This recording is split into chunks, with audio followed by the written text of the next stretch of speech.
যদি মারা যায় আর স্বামী যদি এতটুকুন বলে রব্বুল আলামিন আমার স্ত্রীটা ভালো ছিল, আল্লাহ বলেন পর্দা থাকে না, স্ত্রীর পক্ষে সঙ্গে সঙ্গে দোয়া কবুল হয়ে যায়।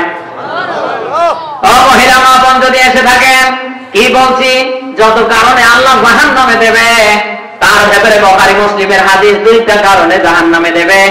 এক নাম্বার কারণ, স্বামীর উপর যদি আপনি বদদোয়া করেন আর স্বামী যদি আপনার উপর অসন্তুষ্ট থাকে, কথা বোঝা যায়। দুই নাম্বার কারণে জাহান্নামে যাবে, আল্লাহদেরকে জাহান্নামে দেবে। দুই নাম্বার কারণ হলো, কোন মহিলা যদি তার স্বামীর অবাধ্য হয়ে যায়। অবাধ্য বলবেন, কথা শোনেন না, ওকে যদি বলেন নামাজ পড়ো, তোমার নামাজ তুমি পড়ো, তোমার কবরে তুমি যাবো, আমারটাতে আমি যাবো, এইরকম তাপ ফেরা বউ এই দেশে নেই। ঠিক হয়ে দেখো, ওকে যদি বলে অন্যদের বউয়ের মতো হুজুরের বউ পর্দা করে চলে, কত সুন্দর লাগে, তোরেও তো বোরকা কিনে দিয়েছি, বোরকা পড়ো না কেন, লিপস্টিক ছিপিস্টিকটা ওগুলো আগামীকাল থেকে দিবা না। অনেক বউ আছে তেল মেরে উল্টে যায়, ও কিছু মনেই করে না। এই কথা বলে না কেন? এই অবাধ্য নারীকে জাহান্নামে দেবে কে? ও মা, আপনার স্বামীর কথা মতো আপনাকে চলা লাগবে। স্বামী যদি আপনার উপর নারাজ থাকে, বেজার থাকে, কাবা শরীফে গিয়ে সেজদা দিতে গিয়ে মারা গেলে আল্লাহ জাহান্নামে দেবে।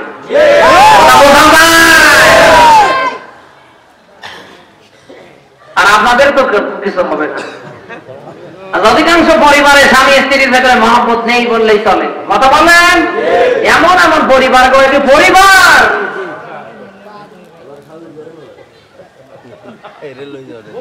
পরিবার না, ভালোবাসা এমনি আসবে না, ভালোবাসা তৈরি করার সিস্টেম জানা লাগবে। কিছু দিলে কিছু পাওয়া যাবে। আর আপনি দেওয়া তো দূরের, গোটা দুনিয়া মেরে খায়, বউয়ের জন্য ব্রয়লার মুরগির 2-3টা পিস আছে, ওটাও এসে ভাগ করে খায়। মহাব্বত কমবে বাড়বে, যতটুকু আছে ওই কম থেকে আরো কমে যাবে। মহাব্বত বাড়াতে গেলে কিছু দেওয়া লাগবে, কথা বলে না কেন?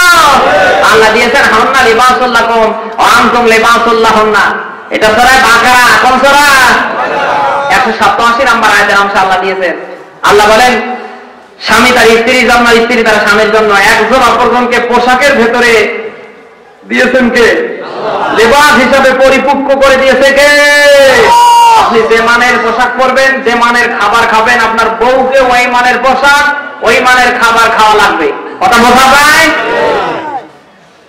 গোটা দুনিয়া আপনি খান আর বউ কিছু চাইলে পরে আপনি রাগ করেন, এটা করবেন না, কথা কি বোঝা যায়? মহব্বত যদি বাড়াতে চান, বাজারে একটা আপেল খেলে অথচ একটা আঙ্গুরের পিস নিয়ে এসে, দানা নিয়ে এসে বউকে খাওয়াতে, না পাইলে অন্তত একটা চানাচুর। যাদের বউ দেখতে পারে না, বউয়ের কারণে স্টেশনে গিয়ে চিন্তা করেন আসলে কি আমি মরবো না বাঁচবো।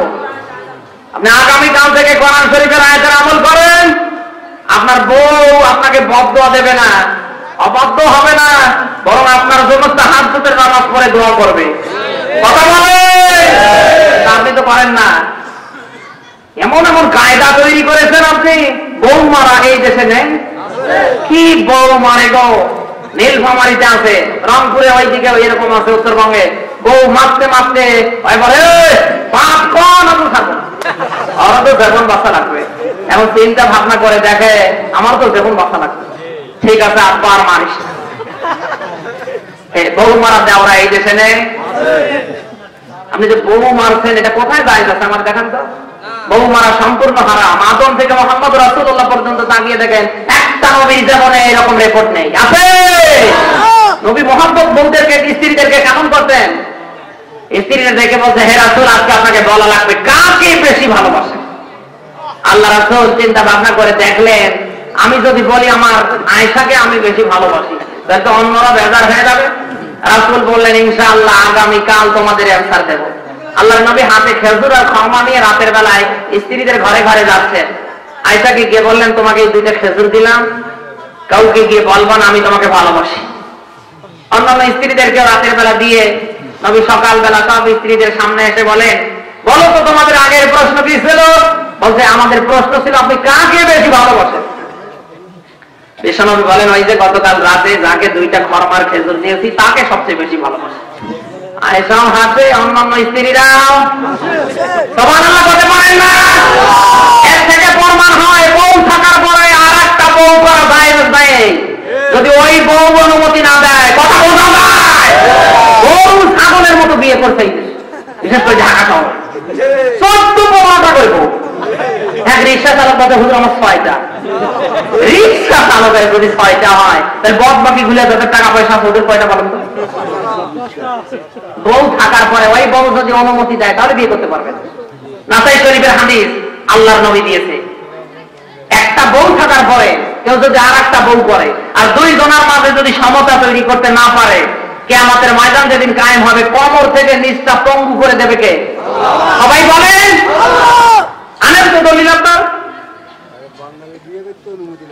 বউ একটু কালো তো, বারে বারে বেটি হয়, এই জন্য বিয়ে করছেন না। আমার বন্ধুরা, এটা আপনারা করবেন না। স্ত্রীকে মারা এটা সম্পূর্ণ, আমি কিন্তু একেবারে বলিনি যে সম্পূর্ণ হারাম। বউ মারা যাবে, ইসলামে যেটা সিস্টেম সেটা হচ্ছে মেসওয়াক পরিমাণ যন্ত্র দিয়ে, মেসওয়াক পরিমাণ, সুবহানাল্লাহ বলতে পারেন না? এই মেসওয়াক পরিমাণ যন্ত্র দিয়ে মারবেন কোথায়? মাথায়, মুখে, বুকে, পিঠে, কোথায়? কোমর থেকে নিচে, যাতে কাউকে দেখাতে না পারে। এখন এই মেসওয়াক পরিমাণ অস্ত্র দিয়ে পিছনে মারবেন, কোমর থেকে নিচে, কি মার লাগবে? অনেকে চিন্তা করতেছে হুজুর কায়দা আছে, বেলাস দিয়ে বড় না, ও কায়দা নেই। ইসলাম এগুলি জায়েজ করে না। আপনি মারেন কেন ভাই? যে হাত দিয়ে মারেন, যে জায়গায় মার দিচ্ছেন, এমনও মানুষ এই দেশে আছে গো, কি হাত, 4-5 কেজি ওজনের হাত উপরে তুলে কানে মার একটা। এই যে মারলেন কানে, আর একবার তো ওই জায়গাতে আদর দেওয়া লাগবে। এই কথা বলেন না কেন? বউ মারবেন না। স্বামী স্ত্রীর মহব্বত, এটা স্বর্গীয় নিয়ামত কার? আল্লাহ বলেন, যারা যৌবন বয়সে এটা তৈরি করতে পারে, ওয়াজআলা বাইনাকুম মাওয়াদ্দাতা ওয়া রাহমা, যখন তারা বৃদ্ধা হয়ে যায়, আল্লাহ বলেন মহব্বত যদি যৌবন বয়সে 1 থাকে, আমি আল্লাহ ওটা ডাবল করে দেই। সুবহানাল্লাহ বলতে পারেন না? বাস্তব জীবনে তাকিয়ে দেখেন, অনেক বুড়ো আর বুড়ি, দাদা কবরে যাবে বা কবে, দাদি ছাড়া দাদা ঘুমাতে পারে না। রাতে 11টা বাজছে, কি গো দাদা ঘুমাও না? দাদি কোথায়? দাদার আর দাদির সম্পর্কটা যৌবনকালে কেমন ছিল? আরো ভাবতে বলেন। আমার বন্ধুরা, এই জন্য দুনিয়ার এই ময়দানে আপনি যা করছেন, আমি যা করছি, সব মানুষ যদি ছাড় দেয়, একজন ছাড় দেবে না, তিনি কে? সবাই বলেন। ইবনে মাজার হাদিসে আবু হুরায়রা হাদিসটি বর্ণনা করেন যে জমিনের উপরে আপনি আমি চলাফেরা করছি, এই জমিনটা পর্যন্ত কিয়ামতের ময়দানে কারো পক্ষে নতুবা বিপক্ষে সাক্ষী দেবে। এখন জমিন যদি আপনার বিপক্ষে সাক্ষী দেয়, হাত যদি বিপক্ষে সাক্ষী দেয়, আপনার কান যদি দেয়, চক্ষু দেয়, শরীরের অঙ্গ প্রত্যঙ্গ যদি আপনার বিপক্ষে সাক্ষী দেয়, আপনাকে বাঁচাবে কে? আমার দেখান তো। ওই আল্লাহর ভয়ের দরকার আছে না নেই? সবাই বলেন। এতটুকু চিন্তা চেতনা আমাদের নেই। কি করছেন হাত দ্বারা? কিয়ামতের ময়দান যেদিন কায়েম হবে, লা ইউগাদিরু সাগীরাতাও ওয়ালা কাবীরা ইল্লা আহসাহা। বলেন আল্লাহু আকবার।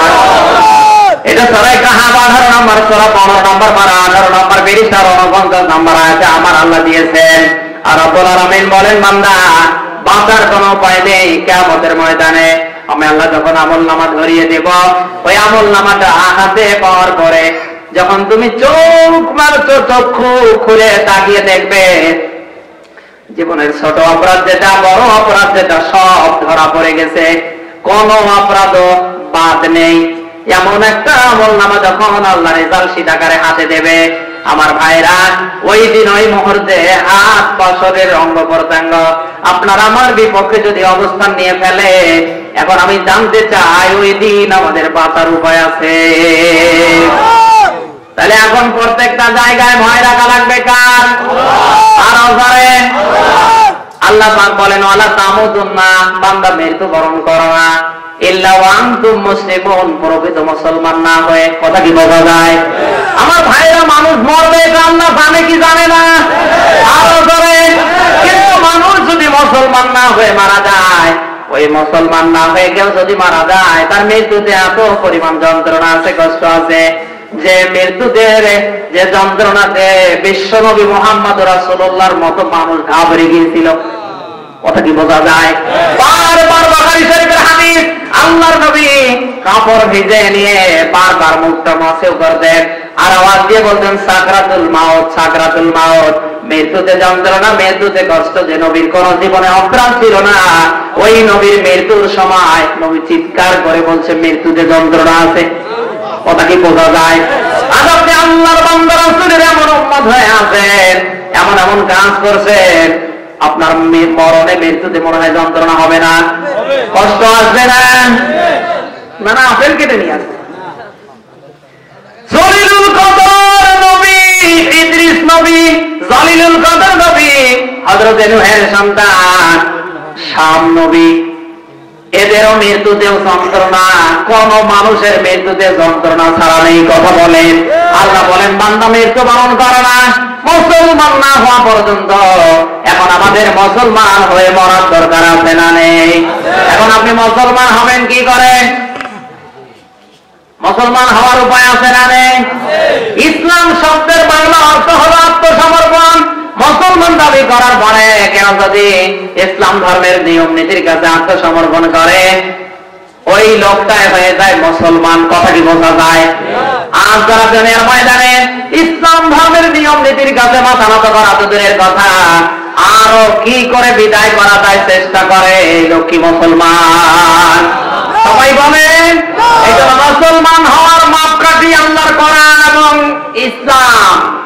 ইসলামের নিয়ম নীতি, কোরআনের নিয়ম নীতি দিয়ে কেউ যদি তার জীবন চালাতে পারে, ওই লোকটাই কেবল মুসলমান। কথা বলেন। আর কেউ যদি মারা যায়, কেবল ওরাই মৃত্যুতে যন্ত্রণা হবে না। আল্লাহ যেন আমাদের মুসলমান হওয়ার যোগ্যতা দান করে। যারা বলেন আমিন।